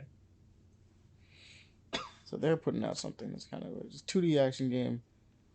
I believe it is a. I'm honestly, like I said, very much in the same form of Muramasa or not 13 Sentinels. 13 Sentinels doesn't actually really have combat like that. It has No. gameplay, but doesn't have combat like that. Yeah, its gameplay is similar, but not nothing like that for sure. Similar to Dust, the Elysium Tale, A that little kind of bit. stuff. But Dusty Elysium Tale is unique because that was all hand drawn. That is true. This is definitely like Flash animated. hmm which is nice to see, because you don't see that much anymore, because Flash is unfortunately dead. Yeah, kind of. All right, so hmm let's start skipping through some of this a little bit because Yes, this is a lot. it So, is what's quite a another bit. one you want to mention? Let's see. Let's see. What really intrigues me? Okay, so the next on the list I wanted to really talk about was Missing. Okay. Yeah. So, Missing is a movie set. So, for fans who ever seen the movie Searching with John Cho, that movie was really cool. Where it's a father who's trying to find his missing daughter through using social media, the internet, and all that such. This is the opposite effect, essentially, where her parents are missing, essentially, and the child is trying to find her missing parents and uncovering secret things that never need to be known through the internet prospect. So essentially, it's the same concept but shown from a different direction. It's kind And of it cool. looks, yeah, it looks really interesting. It actually has the same. I recognize the actress. She's the girl who plays Bloodsport's daughter from the Suicide Squad. Oh, okay, that's Yeah, cool. like okay, like hey, you're there. That's cool. Hopefully, this one looks intriguing. I like searching quite a bit, so I'm hoping missing will bring up similar feels similar to the table. Though it does reveal quite a bit of the trailer alone, so I'm a little irked by about that. But hey, it looks intriguing nevertheless. Um, I wanted to mention out of these, Avatar is having a crossover with Brawlhalla. Brawlhalla. So Brawlhalla is crossing over with The Last Airbender, and we are getting Zuko. I believe it's Zuko, Aang, and Toph Yes. Mm-hmm. are the three. Interesting enough. Tons of references. These characters are made with love. I don't think that they're skins, from what I can tell. That's Sometimes they was are. yeah. Some a lot of times they are, and that's why I'm a little apprehensive with Brawlhalla because you never know if they're a full on skin unless you know the game. Which I don't know the game off by heart, so I can't quite tell. But I do know like few of them have been just skins because Hellboy was released for Brawlhalla, but that was just a skin though. Yeah. So I'm hoping that these three are potentially Characters. wrong characters. Mm-hmm. But I Here's think they hoping. might be skins. But we'd have to check. Because Yeah. I just don't know. Let's Um, mhm. what's another one that you want to mention, Pele? let's see here. Okay, so for the DCU, we finally will get video games set in the DCU moving forward because honestly, we have not had a DC game set in the DCU at once in this entire time period from Man of Steel to now. Not a single video game has been set in the DCU. Honestly, it doesn't even matter. We haven't had any good video games since like the Arkham games, and Yeah, that's pretty much it. There's really no other like good DC games out right now. no, I which mean, is a obviously shame. there's DC Online, but Well, that's its own MMO that's existed for years, there's and so Injustice. That counts, I guess. all right, I guess yeah. Well, yeah, It's a fighter though. It's not really a traditional DC game it's because like its own universe too. mhm, because we still have yet to have any decent Superman game. Uh, there's almost no Wonder Woman game in existence until Actually, no, the Wonder Woman game is currently being worked on yeah, it's being by. worked on by Monolith, and I'm actually kind of excited about that. Yeah, I want to play But that. yeah, but you haven't actually had a Wonder Woman game ever, actually. So I can't wait till that comes out. Mm-hmm. I'm excited because I love the developer. This could be a really cool concept. It looks to be set in a both mythological world and World War. Oh wait, I'm dumb. We literally just had a DC game. We just overlooked it. Gotham Knights totally dropped. Oh, right. I mean that does not count though. Gotham Mid. Gotham Mid is what it is. Oh man, yeah. This DC game Reviews are hasn't come out. weird. People are like, it's good, but then it's kind of bad. It's really strange. It's It's very very grindy, grindy. but yeah, Yeah, that's it's the main thing. extremely grindy from what I've heard. But yeah, no, that's that. In terms of DCU stuff, though, we haven't actually having a movie tie-in game, not once. Granted, though, I'm actually okay with that because Marvel attempted with that with MCU in the early days, and most of those were failures. Most. I stand by that Iron Man 2 and Iron Man for the PSP were actually pretty solid games, but that's Thor, about it. Thor was trash. Iron Man 1 was trash. Captain America was trash.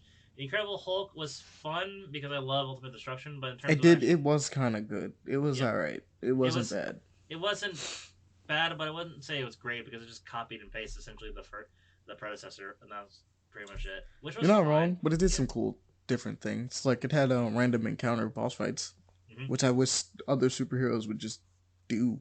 Mm-hmm. Like Spider-Man would benefit from just having random encounter boss fights that just Mm-hmm. can happen. Yeah, and I thought we were gonna get a little bit of movie tie-in game with Marvel's Avengers, but look how that turned out.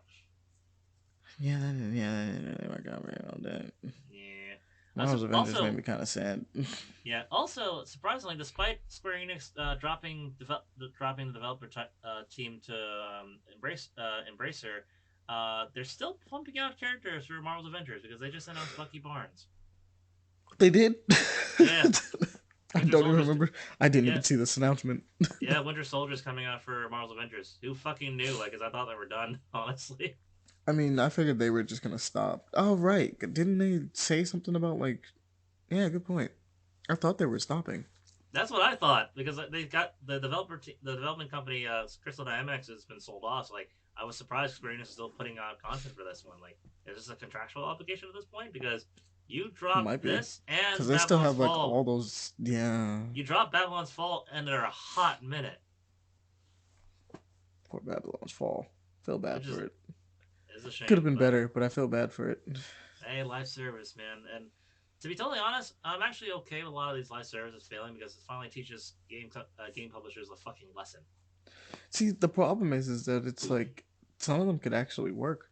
Like, had admittedly had Babylon. Well, granted, if Babylon's Fall was just a co-op uh, character action game, I would have been fine with it. To be honest, didn't actually need the live service aspect. Yep. So I guess never mind. I guess my point is muted. I was gonna say if it was just played Oh like no, how the it was game was supposed not a to. live service. It would be great. That's the But point. honestly, yeah, when it comes down to it, it's like no, actually, if it just didn't have the live service stuff and was just a co-op character action game, that would have been sick. Yeah. Personally, would not have mind. But the fact that it's a live service, nah, I'm done. Yeah, nah. My whole point was muted. I just thought about it a little bit more. I was like, nah, definitely no excuse on that one. Nope. Yeah. But Could have. yeah. Next, I want to talk about, which I was surprised about this one. They're doing a fucking RuneScape and Smite crossover. Yeah, that one's so weird, isn't it? Of all things, RuneScape. Like, wait, what? Smite's going over to RuneScape? What We the have fuck? that one, and I don't believe this is on the docket, but we have that one, and then we have Rainbow Six Siege with a near replicant crossover as well. Again, weird fucking crossovers. I spouted this to to you, Ahmani, and Wolf and Leon to try to convince you guys to play Siege with us because near skins. It's so weird. I don't get it. It's also like weird because it's not even. Totally. It's replicant. It's not even like it's Armada. It's not 2B. She has a tactical uniform that she could have had as a thing. Like that's why it's even weirder. I mean, hey, it's like, not the what? weird. It's not. It's. I chalk it up as just another weird crossover because Is there a Kaine skin? Is that even appropriate for Siege? I do not know. And well, here's the thing: Siege skins a lot of the time are kind of trash. So I'm half expecting this crossover skin is gonna be trash. But I was gonna say like main sort of the crossover skins. It's usually like not the weirdest one because I still remember the Attack on Titans crossover at Call of Duty Warzone of all things. Yeah, that one did happen. And I was like, wait, what? Titans in Call of Duty? Like, I mean, that would be cool if we actually fight them, but not a goddamn thing. I mean, no, that's not the weirdest one. Godzilla with Call of Duty, they did that. No, that's not that bad. Godzilla with Call of Duty kind of. It wasn't weird because it was cool. We actually got to shoot at Godzilla and King Kong. But I find that like Attack on Titan is definitely weirder, right? Yeah, because I saw like I think it was the armored Titans on a player skin, like, huh? And he's wielding a gun. And he's using a gun. It's like I'm watching the armored Titan shoot people. Huh. If this happened on Attack on Titan, Aaron would have lost a long time ago. That's true. He just started busting out the cat. I don't know what to do. It's bad enough that they're Titans, but then they got guns. I really am so confused about this RuneScape and Smite one though. It's so weird, right? Like it's weird. It's definitely confusing for sure. And I haven't played RuneScape in years. Like, wait, what? I feel like a lot of people haven't. That's why it's even weirder. It's like, what? Why is it like this? And see, the thing is, I remember playing that when I was a kid in like my school's PC, and it ran like ass. I can't imagine how it runs now on my new beefed up computer. It probably runs super great now. Probably no frame rate drops at all. So, like, I guess the part of me is like, is this gonna be just a skin thing? Is this an adventure? No, it's skin. It's a skin crossover thing. It looks okay. There's no events as far as I understand coming through it. It's literally just the skin. I was about to say, are they gonna do like an adventure with it? But it's like, nope. The sad part is like, yeah, this is dumb looking, right? But like, the other part is like, I also like low poly stuff. So for some reason, the idea of having a low poly animating like slightly poorly or on twos kind of art style for a skin is kind of sick. It's just kind of so weird. It's like, why did you feel the need to? It's so strange. Hey, I think like some near fans will be get a kick out of it for some goddamn reason. True. All right. So I what's mean, I another tried one? doing that with you and Leon, so look how that turned out. Look, that can work for some games, not every game. Siege is not one of those games. That one's really weird. I just saw near dual wielding. Like I don't even remember what kind of guns they are. But it's just like what? Well, I guess protagonist, but I'm calling him near. Everyone calls him near. I just looked at him. I was like, I don't understand. Why does he look like this? Why is he holding two guns? No idea on that one, man. But anyway, You can't even dual wield in Siege. no. So, we should actually talk about this one because it has just come out. Pokemon Scarlet and Pokemon Violet has officially came out just a few days ago from the release. Some people loving it, though a lot of people on the internet are giving it a lot of shit. Yeah, it's getting bashed a Yeah. bit. Mainly for like the graphical details because it does run surprisingly poorly for a Pokemon game on the Switch.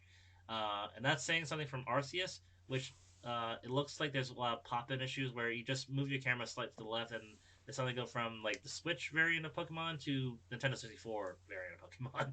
Oof. But apparently it's something, like we said, that can be fixed in a patch. Yeah, Not it too can be bad. no, not too bad. It's just the launch unfortunately has been a poor reception, which is surprising coming out of a Pokemon game after so many years. Yeah, it's because they really are trying to push the envelope with it, it seems, but not willing to optimize. It's not well optimized, but the thing is why I'm a little not as say forgiving I on guess it. they really wouldn't know how to optimize. They've been playing with sprites for how long? Like, I don't really think True, but they that's what's the needed point with to. Arceus, Sword and Shield, and Sun and Moon. That was their attempt. Plus, it's not the first 3D Pokemon game because you remember the Pokemon That's true. Coliseum games. That is also true. Mm-hmm. Pokemon Coliseum games, and then at this point, we're at the third game in, like, out of the three online ones that they had. Arceus is the one that probably ran the worst until now, Yep, is the deal. but Arceus is ranked currently higher than Scarlet and Violet for some reason, which is like Well, interesting.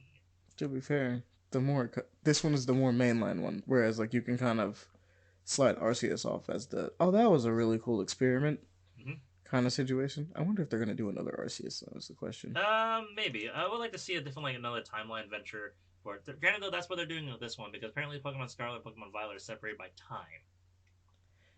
Yeah, it's still weird to me, but it does explain a lot of the like the I Environment guess we'll say changes. aesthetic Yeah. aspects to it.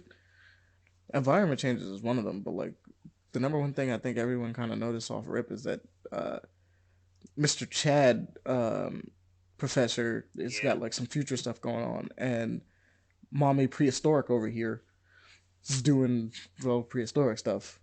Yep. She looks more like a caveman for some reason. It explains a lot, though, for sure. So I like to see how that experimentation goes along with it. I don't think it's gonna really hurt the Pokemon franchise much because it's been going strong for fucking decades. Then it's Um. Pokemon, so like Yeah. it's you're literally not losing anybody by saying, "Ooh, Mhm. it's not running too great." They're gonna do a No, patch. It's they gonna can run do a a bit patch for better, sure. and But people the are gonna thing be is, like, "I'm gonna play it anyway." yeah, but the thing is It's with Pokemon. the reason why I'm a little apprehensive on the, at least the initial launch for this Pokemon game is it is because we have Breath of the Wild and that ran great 5 years ago. Yeah, Sorry, that's why it's like, what is happening, guys? What are you doing? and this is it may be open world, but Pokemon is not that more complicated than Zelda. Not with the way that it's being played. Nope. Well, I But guess it, you do have to have like all 100 and whatever. It's definitely way more than oh 100 yeah, at it's this running the point. full 1,000 Pokemon list because now yeah, Pokemon numbers have finally reached up to 1,000. We're now Yep. there's now So 1,000 it Pokemon. actually has everyone in it because I remember the 3D ones were gonna have less for a while. Yeah, because they didn't have the modeling to do all that, and I don't know if this is the case for this one unless they backtracked it. I don't know. I do understand that they didn't have all the models yet, so they were slowly like making more because they had to reinvent Pokemon completely. Hmm. Um, but I You don't know know what? if this one Actually, has it no. or I not. think that would Has it explain not? a lot then for the development process, especially if you're going from original 2D sprites to full-on 3D models now for every single Pokemon in the game. That is going to take a long time. Yeah, it would. It would by default. Okay, what else we got on here? What else you want to mention, Pele? Let's see here. Let's see. Call of Duty Season 1. I already seen that. Nemesis Lockdown. I want to talk about that one. All right. Yeah, so Nemesis Lockdown, I actually checked out the gameplay for that one. It's a tactics, alien, survival, horror game. It's actually the video game version of a board game based off of Nemesis. Nemesis, which is also based off Alien, like the franchise. Huh. Yeah, It's actually so really cool. it's a really cool, interesting tactics style game with aliens fighting against you. For it's similar to XCOM, but this one's more horror oriented. Like, yes, I'm more intrigued. And Nemesis, I enjoyed quite a bit with my friends, even though he's a fucking dick. Even though he's a dick. Yeah. Well, I'm a little upset because the last time I played with him, the goal of the game is to try to survive out the aliens and go for it. Where the last point of the door near the escape pod, he got there first before me. He's like, and just dipped in his left the escape pod and left me stranded. Like, motherfucker! You're like, bye. And you're like, no, take me with you. I hate you. I believe the other thing that came out is Warzone 2. Oh, right. That is the thing I played. Mm-hmm. Warzone 2 finally dropped. I have yet to play Warzone 2. I played the basic Call of Duty multiplayer, but not Warzone as of yet. Though I played a couple matches as a DMZ mode, which is not bad, actually. Yeah, I was wondering how that went. It went pretty well. It has proximity chat, which is hilarious, honestly. Oh, that is dope, actually. Proximity chat in that game is funny for a number of reasons, because sometimes people don't know that they're just walking around and being heard, and sometimes you go and tell them and they become super aggro. And they're like, I just told you we can hear you. I didn't even get mad. Oh, question: does it have cutoff? So, like, if someone starts yelling at you and the sound just sets kind of cut off when they get killed? I believe so, yeah. Okay, because I think so, I would love to see someone with proximity chat and someone just blasting music the entire time. Wow. Because you know someone's gonna fucking do that. Of course, someone's gonna do that.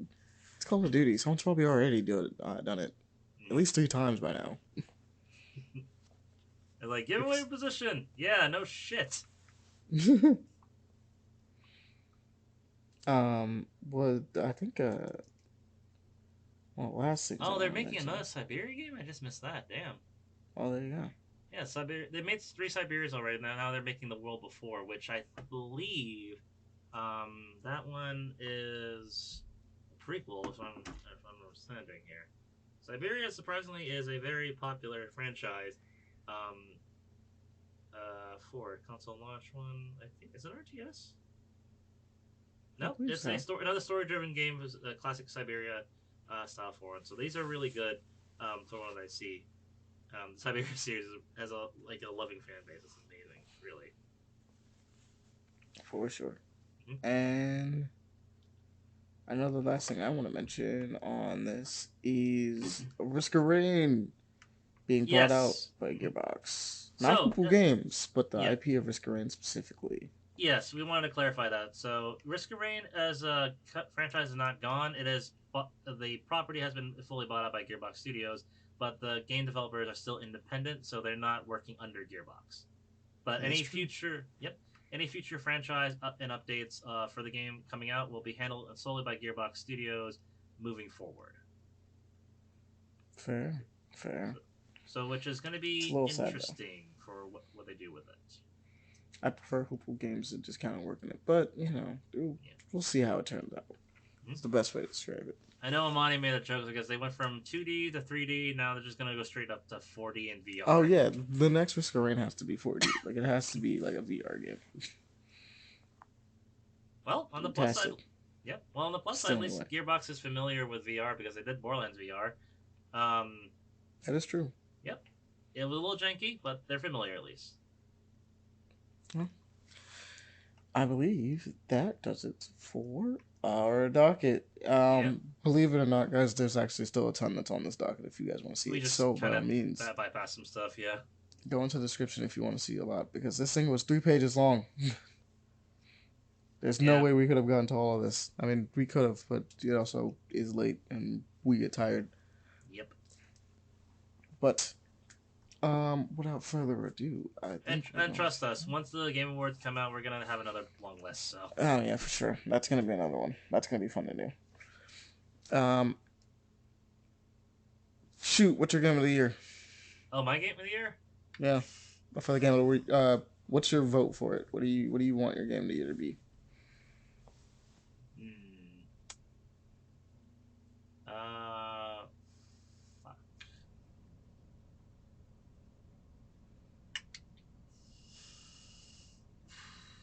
I my vote's Elden Ring for sure.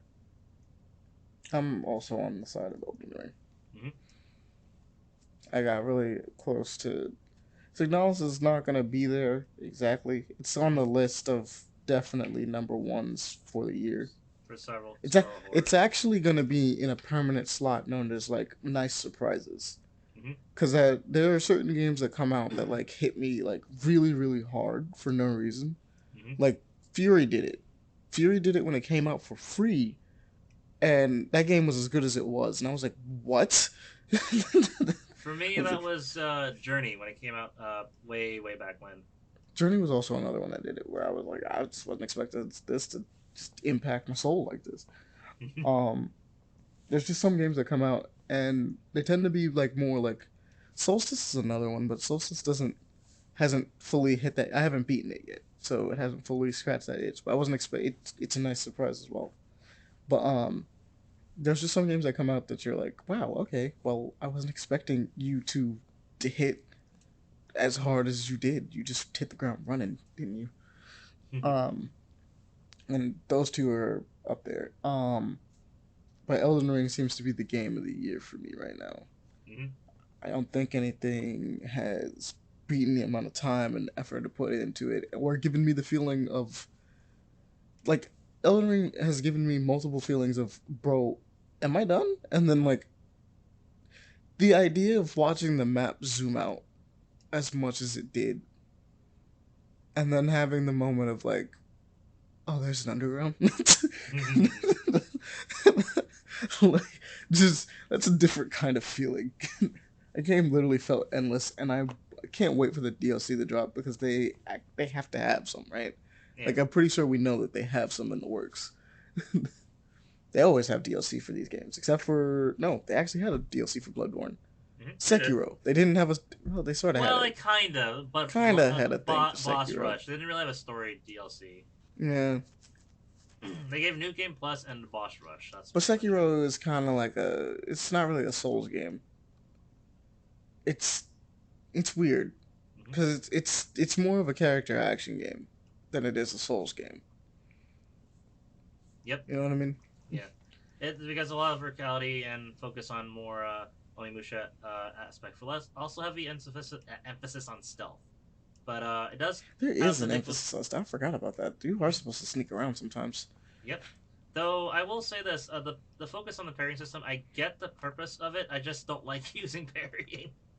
I love parrying, but like that It's the game only way to demands play a the lot. game, though. That's the thing. Yeah, that's the thing. Most games allow you to kind of mix it up, but like the entire game's deal is no, you're gonna parry everything that this guy throws at you, and that's how you break it. That's the entire main mechanic of it, Hmm. which is weird because like all the other games, like all the other FromSoft games, revolve around you like having multiple ways of dealing with problems. This is a game in which it's like you have one way of dealing with problems. Just get really good at that one way of dealing with problems. Which I mean, Yeah. that has its own kind of thing. You know what I Yeah, mean? it has merits for sure. It would just wish a little be, I guess, for some, for especially it's okay because Sekiro as an introduction to the series for Souls games, not a great start. I would say that for sure. I also don't feel like it's a Souls game. So yeah, Yeah. like it's just kind of it's doing its own thing, Hmm. which is I mean it's not a bad thing. Yeah, it's not a bad thing. It's a good game. It's still my for it. It's just not my cup of tea in terms of Souls stuff because again, I'm not a huge fan of the pairing aspect for it. But hey, that's just me though. And then obviously Sonic Frontier doing crazy stuff. Oh yeah, also very anime ass stuff too. That one's also a really nice, like a pleasant surprise. I mean, like I don't think it counts as one of the. Oh, that was nice. I'm happy that it's good. Is the best way I can describe it because initially we were all looking at it being like, oh no, Yeah, and because I'm an happy overall that I'm Sonic playing game it. does not bode a lot of goodwill to us because Sonic has always been like hit or miss over the decades. Yeah. So the fact that it came out and it's like, no, we're doing it, and it's like, okay, Mm-hmm. you're doing a lot more than you need to, but it's fine. Yeah, a good Sonic game. Hallelujah. It really goes in like action wise for no reason. I No, don't no, I've seen understand. one clip of it so far where you fight this massive like stone creature, and Sonic in the supersonic form fucking telekinetically carries a sword and slices him down the middle. That's anime as shit. I saw that and was like, fucking what? I haven't even gotten to that point in the game. What the Like, fuck? holy shit, what the fuck is this? This is dope. Every boss is fought in supersonic, and I'm like, you know what? That's fair. It's something he could be utilizing for every boss fight if he had the opportunity. True. I was actually half expecting they were gonna do gigantic boss fights. Are they gonna do like a Shadow Colossus thing with Sonic stuff? Yeah, that's what it initially. Yeah, that's what it seemed like, and then they was like, no, no, no, no, no. We saw the Deku versus Overhaul fight. We could do that. we could do that. Because that's what it feels like. You can't tell me it doesn't feel like that sometimes. You look at it and go like, Oh damn, no, they, no, they dude! The saw that. fucking no, because he gives real fucking rapid kicks out of fucking giant out of the sky. Like, what the fuck? I'm like, no, they definitely saw that. They was like, we can do that, right? We're allowed. But all right. Without further ado, guys, we're gonna bring this episode to a close. So we will catch you guys around next time. I believe we're gonna have something by me special to play us out as well today. So be prepared for that. As always, everyone, you can ask us any questions you would like at paperplayaction@gmail.com. That is paperplayaction@gmail.com. You can also follow us on Twitter and Instagram, which is paper underscore action. That will have updates on the channel and probably some art stuff that we just find and throw up is what will be on the Instagram, to be honest. As well as updates on other games that we've been checking out, looking at, and little indie development stuff happening all over the place. So by all means, go check that out. Um, and if you would like to support us, you could donate to us via our Patreon. You can sign up via Patreon, which is Paper Play Action there, or you can give us a little tip on our Cash App, which is Paper Play Action. And so $sign is Paper Play Action. Um, but besides that, the most important thing, more than anything else, guys, is to spread the love. Tell people about the show. Talk to people. The more you talk to people, the more you let people know about things you do here, and how much you enjoy the show, and recommend it to them, the more we get to, enjoy having you guys around. Pretty much is the idea. If the audience stops being there, I mean, I don't know what to say. Not really much of a reason to do this, is it? No. Okay, there we go. So, by all means, guys, do your thing. But I think we're done. Good All night. right. Good night, everybody.